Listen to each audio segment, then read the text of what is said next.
আসসালামু আলাইকুম বন্ধুরা, কেমন আছেন সবাই? বাংলাদেশিরা কোন কোন দেশে যেতে পারবে?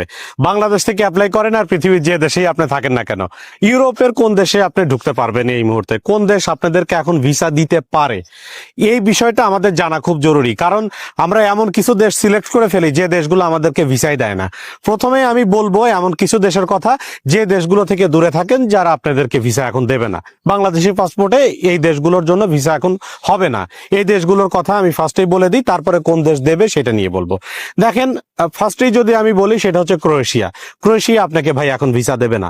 লাস্ট প্রায় 1-1.5 বছর ধরে ওরা কিন্তু টোটালি অলিখিত ব্যান করে রাখছে। ক্রোয়েশিয়ার জন্য আপনি যদি চেষ্টা করেন আপনার কোনো কিছুই হবে না, আপনি ভিসা পাবেন না। আরেকটা দেশ হলো পোল্যান্ড। পোল্যান্ডও ভিসা দেয় না বাংলাদেশিদেরকে এই মুহূর্তে। তারপর আরেকটা দেশ আছে হাঙ্গেরি। হাঙ্গেরি এখন পর্যন্ত দিচ্ছে না। ওদের সামনে হয়তো ওদের নিয়ে হয়তো অনেক এজেন্সি কাজ শুরু করবে, সামনে হয়তো কিছুটা ওপেন হতে পারে, বাট স্টিল নাও ওরা কিন্তু দিচ্ছে না। তাহলে আমি 3টা দেশের কথা বললাম, একটা হলো ক্রোয়েশিয়া, আরেকটা হলো পোল্যান্ড, আরেকটা হলো হাঙ্গেরি।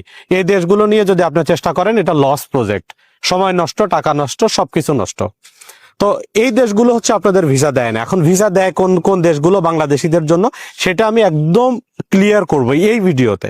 মন দিয়ে দেখেন, ভিডিওটা শেয়ার দিয়ে দিন যদি পারেন, যদি মনে করেন। 1 নাম্বার দেয় হচ্ছে আপনার সার্বিয়া। সার্বিয়া বাংলাদেশিদেরকে প্রচুর ভিসা আগেও দিছে, এখনো দিচ্ছে। অনেকেই বলার চেষ্টা করে যে সার্বিয়ার ভিসা হয় না। না ভাই, এই কথাটা সত্য না।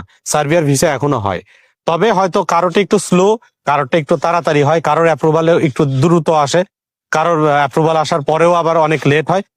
যে কোনো ভাবে হইতে পারে, বাট ভিসা হচ্ছে, ভিসা এখনো হচ্ছে। সার্বিয়ার জন্য চেষ্টা যদি আপনি করেন, আপনি তবে কোনো প্রতারক এজেন্সির কাছে যাবেন না। যারা ভালো কাজ করে এরকম এজেন্সির সাথে কথা বলতে পারেন। আর একটা দেশ আছে, সেটা হচ্ছে নর্থ মেসিডোনিয়া। যদিও কিছুদিন আগে নর্থ মেসিডোনিয়া থেকে একটা গ্রুপকে ফেরত পাঠাইছে, বাট ওরা কিন্তু বাংলাদেশিদেরকে যে ব্যান করে দিছে, বাংলাদেশিদেরকে আর ভিসা দেবে না, বিষয়টা এরকম না। যেটা হয়েছে এটা অবশ্যই বাংলাদেশিদের ভিসা পাওয়ার ব্যাপারে একটা নেগেটিভ ইফেক্ট আসবে, বাট তার মানে এই না যে বাংলাদেশিদেরকে নর্থ মেসিডোনিয়া ভিসা দেবে না।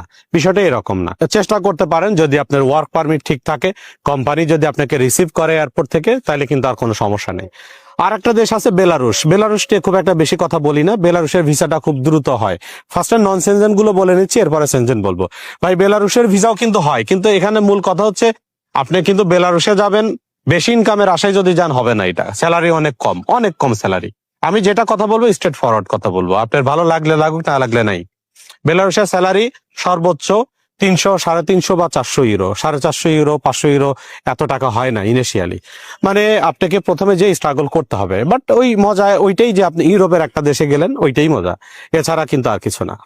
আর একটা দেশ আছে মালদোভা। মালদোভার স্যালারিও ওই রকম, খুবই কম, 350, 400 ইউরো, এর বেশি নর্মালি হয় না। সুযোগ সুবিধা ওই একটাই, ইউরোপের একটা দেশে আছেন, বাট নন সেনজেন, এটা মনে রাখেন। বেলারুশ, মালদোভা থেকে খুব সহজে আপনি সেন্ট্রাল ইউরোপে ঢুকবেন, এতটাও সহজ না। হয়তো থাকতে থাকতে একটা পর্যায়ে হয়তো আপনি কোনো একটা পর্যায়ে চলে যাবেন, কিন্তু গেলেন সাথে সাথে আবার অন্য একটা দেশে চলে যাবেন। এটা এত সহজ না ভাই, ওইটা এত সহজ করে যেভাবে বলি ওইভাবে না। আর একটা দেশ আছে আপনার, সব থেকে জনপ্রিয় দেশ বলতে গেলে বর্তমান সময়ের, সেটা হলো গ্রিক সাইপ্রাস। এটাতে যাইতে পারেন। নন সেনজেন হইলেও সুযোগ সুবিধা অনেক ভালো, বা আদার্স ফ্যাসিলিটিস অনেক ভালো, সেনজেনও হয়ে যাইতে পারে। সামনে যদি কোনো দেশ সেনজেনের অন্তর্ভুক্ত হয়, আমার কাছে যেটা মনে হয় সেটা হচ্ছে গ্রিক সাইপ্রাস হওয়ার একটা সম্ভাবনা আছে। কারণ সেনজেন হওয়ার জন্য যে যে রুলস গুলো মেনে চলতে হয়, ওরা ওইটা মেনে চলার চেষ্টা করছে। ওদের দেশে প্রাইম মিনিস্টার অলরেডি ঘোষণা দিছে, ইউরোপের বিভিন্ন বড় বড় নিউজ পেপারে আসছে, বড় বড় টিভি চ্যানেলগুলোতে কিন্তু এটা নিয়ে খবর প্রচার হয়েছে যে গ্রিক সাইপ্রাস হয়তো নেক্সট ইয়ার ওরা সেনজেনে ঢুকবে। বাট হইতে পারে, এরকম হওয়ার কথা অনেক আগে থেকেই হচ্ছে, বাট হচ্ছিল না। বাট নেক্সট ইয়ার হয়তো ওরা সেনজেনে ঢুকতে পারে, আশা করা যায়। তো এই দেশটাকেও বেছে নিতে পারেন, কোনো এম্বাসি ফেস করতে হবে না, কোনো রকমের কোনো সমস্যা নেই। জাস্ট শুধুমাত্র আপনাকে ইংলিশ জানতে হবে এবং একটা কাজ জানতে হবে, কাজের ভিডিও লাগবে। এবারে যদি আমি বলি পর্তুগাল, পর্তুগালের ভিসা বাংলাদেশ থেকে হয়, কিন্তু মনে রাখতে হবে যে টাকা দিয়ে আপনি পর্তুগালে যাবেন, ওই টাকা কত বছরে উঠবে এটা কেউ জানে না। কারণ পর্তুগালের স্যালারি অনেক কম, অনেক কম স্যালারি। এই স্যালারি নিয়ে আপনি পর্তুগালে কাজ করবেন, এইটা অনেকের কাছেই, আমার কাছে একটু অবাক লাগে যে পর্তুগাল যাইতে খরচ হচ্ছে 18 লাখ, 20 লাখ, 22 লাখ, অথচ স্যালারি সারা বছর মানুষ কাজও পায় না। স্যালারির কথা বাদ দেন, সারা বছর মানুষের কাজও থাকে না সেখানে। বাট স্যালারি যদি আপনি পানও, মিনিমাম স্যালারি ওই 800 ইউরোর আশেপাশে, তো এক্ষেত্রে কিন্তু আপনি বেশি টাকা ইনকাম করতে পারবেন না। আর পর্তুগালে প্রচুর জব ক্রাইসিস আছে, তারপরে আবাসন সংকট আছে, এরকম নানাবিধ সমস্যা পর্তুগালে আছে। কিন্তু ওই যে সেনজেন কান্ট্রি ওই হিসাবে যদি আপনি চান যাইতে পারেন, বাট ইনকামের দিক দিয়ে খুবই খারাপ অবস্থা। আর একটা দেশ আছে স্লোভেনিয়া, এটা নিয়ে অনেক ভিডিও করছি, এখনো করে যাচ্ছি। স্লোভেনিয়ার ভিসা রেশিও আলহামদুলিল্লাহ ভালো, যদিও ইন্ডিয়াতে যে এম্বাসি ফেস করতে হয়, আপনি যে এজেন্সির মাধ্যমে যাবেন ওরাই সবকিছু করে দেবে, তাহলে ঠিক আছে স্লোভেনিয়ার জন্য চেষ্টা করতে পারেন। অনেক ভালো স্যালারি দিক দিয়ে অনেক ভালো, 1277 ইউরো মিনিমাম স্যালারি স্লোভেনিয়ার, যেটা বাংলাদেশি টাকায় প্রায় 1,80,000 টাকা। আগের ভিডিওগুলো তো বলছি, এই দেশটা নিয়ে ট্রাই করতে পারেন। যতগুলো দেশ বলছি বাংলাদেশ থেকে সবগুলোরই ভিসা পাওয়ার চান্স 50-50, পাইতেও পারেন নাও পাইতে পারেন। বাট মানুষ এইভাবেই রিস্ক নিয়ে, যদি আপনি কোন একটা এজেন্সির মাধ্যমে, রিক্রুটিং এজেন্সি যাদের বৈধ লাইসেন্স আছে, যাদের প্রিভিয়াস রেকর্ড ভালো, এরকম কোন একটা এজেন্সির মাধ্যমে যদি আপনি অ্যাপ্লাই করেন 50-50, যদি আপনার লাক ভালো থাকে রিজিকে থাকলে হয়ে যাবে। তো বর্তমান সময়ে সব থেকে ধামাকা হচ্ছে আর্মেনিয়া, যেটা নিয়ে আমরা প্রচুর ভিডিও দিচ্ছি। আমরা হয়তো খুব অল্প সময়ের মধ্যে সেখানে যাব, আপনাদেরকে দেখানোর চেষ্টা করব। আর্মেনিয়াতে যদি একটা ট্যুরিস্ট ভিসা নিয়ে আপনি যান, সেখানে যে আপনি বৈধভাবে কাজ করতে পারবেন, এটা একটা বিশাল বড় একটা অপরচুনিটি আমি মনে করি। আর বৈধ হবেন কিভাবে, আপনারা প্রশ্ন করবেন যে ভাই আর্মেনিয়াতে ট্যুরিস্ট ভিসাতে যায় আবার বৈধ হয় কেমনে? ভাই সব দেশ তো আপনাকে দেবে না, আর্মেনিয়াতে এরকম সুযোগ এখন পর্যন্ত আছে। যদি আপনি ট্যুরিস্ট ভিসা নিয়ে যান, সোশ্যাল কার্ড করে আপনি বৈধভাবে কাজ করতে পারবেন। আর্মেনিয়াতে সাধারণত পুলিশ এগুলো খুব একটা ধরে না। সোশ্যাল কার্ড থাকলে তো আর আপনি বৈধই হয়ে গেলেন, তখন তো এমনিও ধরবে না। তবে আর্মেনিয়াতে একটা জিনিস মনে রাখবেন, এটা ইউরোপের কোনো দেশ না।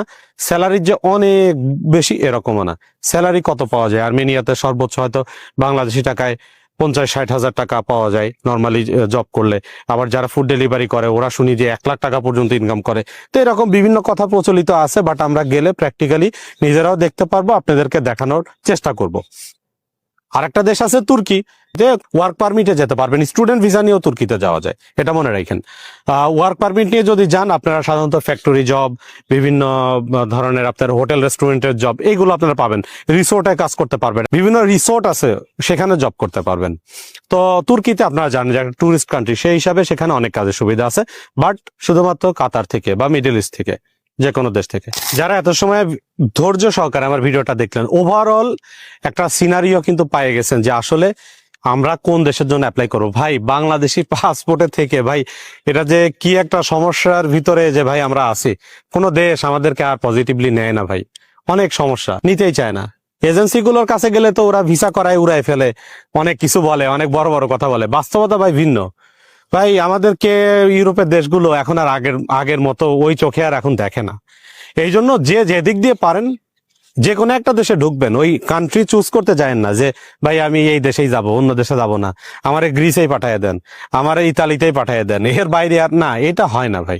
আপনি ইউরোপের যে কোনো একটা দেশে শুধু আপনাদেরকে তথ্য দেব, এইগুলো মেনে চলবেন, সাকসেস হবেন, অন্তত ধরা খাবেন না, প্রতারিত হবেন না। ধন্যবাদ সবাইকে, দোয়া করবেন।